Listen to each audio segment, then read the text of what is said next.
Thank you for joining us. The whole global warming theory may be nothing more than hot air, critics say, as a major UN climate change conference draws near.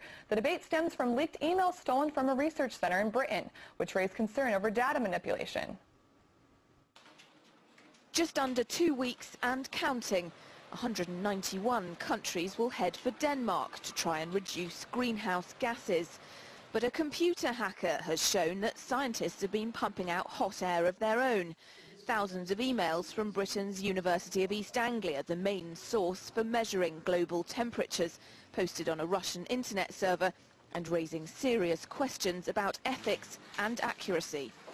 In these emails, they talk about trying to suppress the real data, and they talk about working with government to not release the documents to Freedom of Information Act request. And they also talk about how to persecute scientists and other people and get their funding revoked, get them in trouble, get them kicked out of peer-reviewed journals if they tried to file scientific data that disproved that global warming was indeed happening or that it was man-made. So this is a giant scandal. This is ClimateGate. Now that climate change theory is in the public domain, the majority of ordinary people don't even think to question it. But in fact, climate observers say average temperatures are no higher than they were in 1998, and they may get cooler, not warmer, in the coming years. And among those convinced of global warming, some dispute just how much humans are to blame. Now, indeed, the warming is progressing, although not quite as rapidly as it did in the late 19th century, when anthropogenic influence was minimal, if any. Therefore, the eternal question is bound to arise. What's the reason? Well, perhaps mankind does contribute somewhat to this warming, but by no means is it the main one. Personally, I'm convinced that we still do not know the answer. Nonetheless, voters are forcing their leaders to act.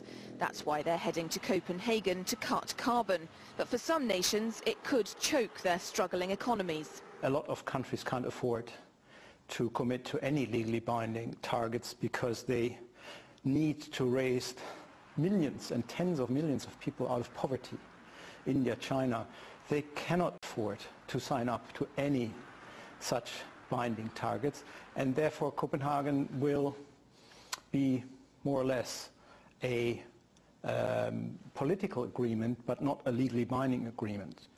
Is the world getting hotter, or is it just the politicians' rhetoric? And if any targets agreed at Copenhagen are based on flawed research, surely it would say more about leaders trying to score popularity points back home, rather than saving the planet.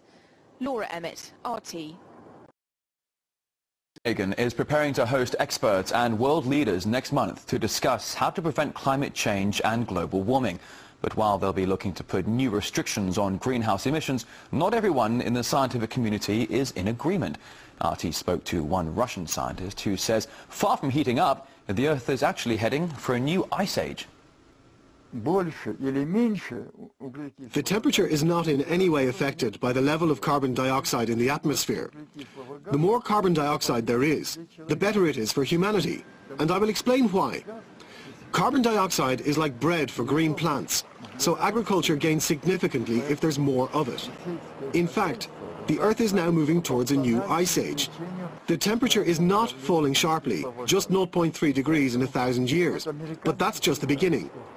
It's a general trend with some highs and lows. There was a time when there were green fields in Greenland and when the Moskva River was covered with ice in August. What we see now is a high due to increased solar activity, but still the general trend is that the temperature is falling. And a British climate scientist has admitted that emails retrieved from his inbox, which question many accepted truths on global warming, were actually genuine. The documents appear to show that scientists were holding back or even ignoring certain data. One even suggested using a trick to hide a trend of falling temperatures.